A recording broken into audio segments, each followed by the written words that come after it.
Bismillahirrahmanirrahim. Assalamualaikum warahmatullahi wabarakatuh, Ibu.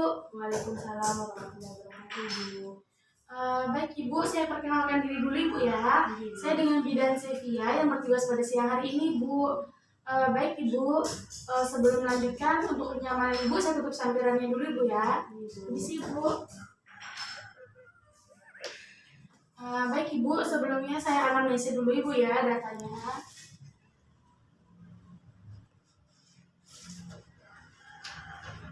Baik, dengan Ibu siapa? Tiara. Tiara. Alamatnya Ibu di mana? Depok. Umurnya Ibu berapa? 24. Ini sudah melahirkan berapa hari? 5 hari. Oh, 5 hari. Udah 5 hari ya. Baik Ibu, saya menjelaskan dulu Ibu ya sebelum saya lanjutkan. Baik Ibu, tujuan saya di sini adalah untuk mendeteksi dini gangguan psikologis, depresi postpartum, postpartum blues, dan psikosis postpartum pada Ibu ya. Sebelumnya apakah Ibu bersedia? Baik, untuk persetujuannya Ibu bisa tanda tangan dulu Ibu ya. Ibu. Baik, saya lanjutkan Ibu ya. Sebelumnya apakah Ibu pernah mendengar depresi postpartum, psikosis postpartum, atau postpartum blues? Belum pernah sama sekali. Sebelum saya lanjutkan, di sini saya mempunyai referensi untuk Ibu agar mempermudah Ibu ya, biar bisa dijelaskan. Baik Ibu, saya mulai saja Ibu ya. Baik Ibu, di sini saya jelaskan pertama adalah postpartum blues Ibu ya. Postpartum blues ini adalah gangguan mental yang paling ringan Bu ya, dan berlangsung hanya beberapa hari saja. Gangguan ini biasanya Ibu terjadi di antara hari ketiga sampai kelima setelah persalinan Ibu ya. Gejala dari postpartum blues ini seperti marah, mudah tersinggung, sedih, terus menangis tanpa sebab, gelisah, cemas, letih, khawatir, dan menangis tanpa sebab Ibu ya. Tadi itu adalah gejala dari postpartum blues Ibu ya. Sebenarnya saya tanyakan dulu pada Ibu untuk mendeteksi dini Ibu ya. Apakah Ibu sekarang merasakan mudah tersinggung dan marah, cepat marah? Merasakan ya? Iya. Terus Ibu, apakah Ibu merasa sedih dan sering menangis berulang kali? Kalau sedih ketika menangis berulang kali tidak mau. Sedih Ibu ya. Apakah Ibu merasa khawatir, cemas dan gelisah? Ibu. Oh itu ya. Berarti salah satu lebih dari gejala postpartum ini Ibu alami Ibu ya.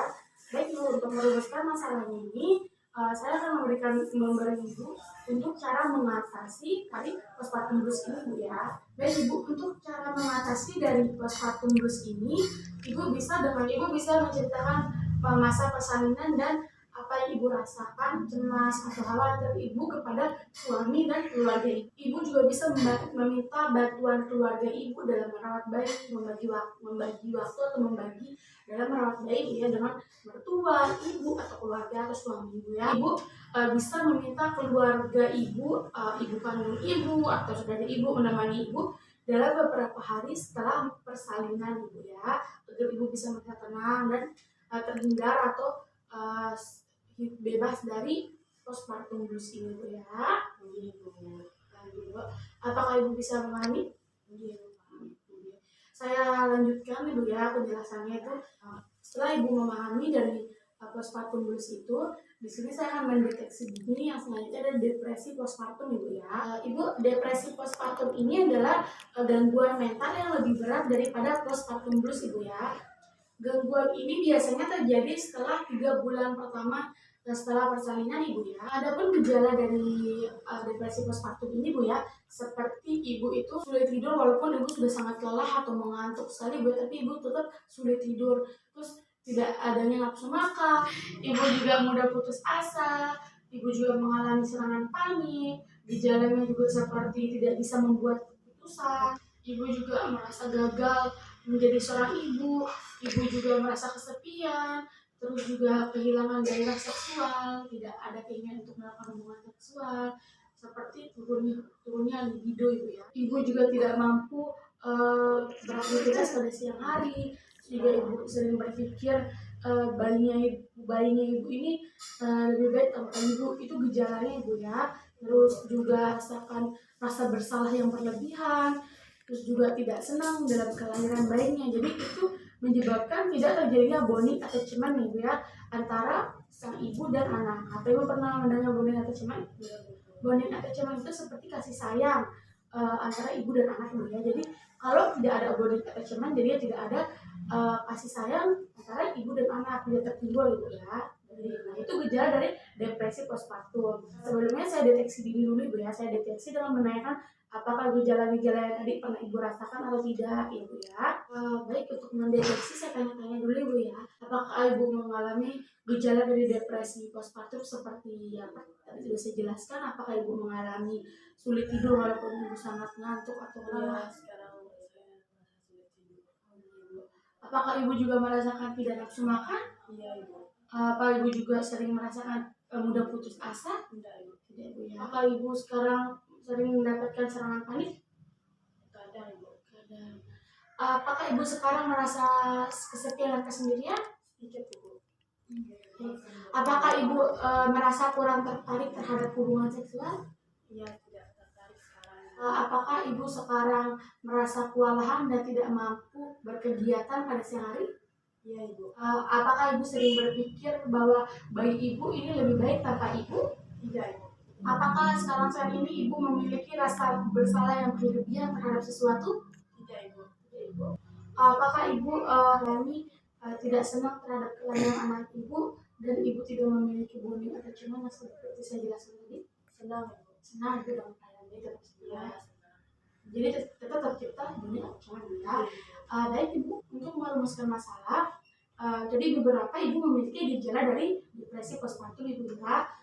Karena Ibu memiliki gejala dari depresi postpartum, saya merumuskan masalahnya dengan cara memberikan konseling kepada Ibu bagaimana cara mengatasi dari depresi postpartum ini Bu ya.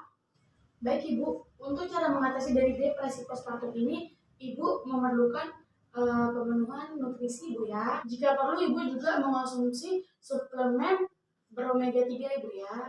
Vitamin beromega 3 Bu ya. Ibu tidak boleh ya mengonsumsi alkohol Bu ya. Pijat itu agar relaksasi ya. Dan pada malam hari Ibu juga bisa memberikan ASI perah kepada anak Ibu agar Ibu bisa istirahat Ibu ya. Ibu juga bisa melakukan hal-hal yang membuat Ibu bahagia dengan cara Ibu bisa berkumpul dengan teman, melakukan ibadah, mendengarkan musik. Ibu juga bisa jalan-jalan, menghabiskan waktu dengan suami Ibu, dan Ibu juga bisa menceritakan masalah Ibu ini kepada orang yang sudah mengalami depresi postpartum agar lebih bisa memahami apa itu depresi postpartum Ibu ya. Bagaimana Ibu bisa dipahami? Iya bisa. Itu tadi upaya untuk mengatasi dari depresi postpartum. Ibu bisa melakukannya Ibu ya agar depresi postpartum Ibu ini teratasi Bu ya. Baik Ibu, setelah saya jelaskan mengenai dari postpartum blues, depresi postpartum, sekarang terakhir saya akan menjelaskan dan mendeteksi Ibu ya mengenai psikosis postpartum ya. Baik Ibu, psikosis postpartum ini adalah gangguan mental yang lebih berat daripada depresi postpartum Bu ya. Dan psikosis postpartum ini jarang dimulai selama masa postpartum Ibu ya. Gejala dari psikosis postpartum ini, Ibu mulai bersikap aneh, sering berhalusinasi atau delusi Bu ya. Sehingga dari halusinasi dan delusi ini Ibu bisa saja melukai bayi dan diri Ibu sendiri Bu ya. Jadi sangat berat memang psikosis postpartum ini Bu ya. Baik Ibu, untuk mendeteksi dini saya tanya-tanya dulu Ibu ya, apakah Ibu mengalami gejala dari psikosis postpartum ini atau tidak Ibu ya? Baik Ibu, saya tanya-tanya dulu Ibu ya, apakah Ibu sering mendengar atau melihat sesuatu yang tidak benar-benar ada dan Ibu bertindak aneh? Tidak Ibu.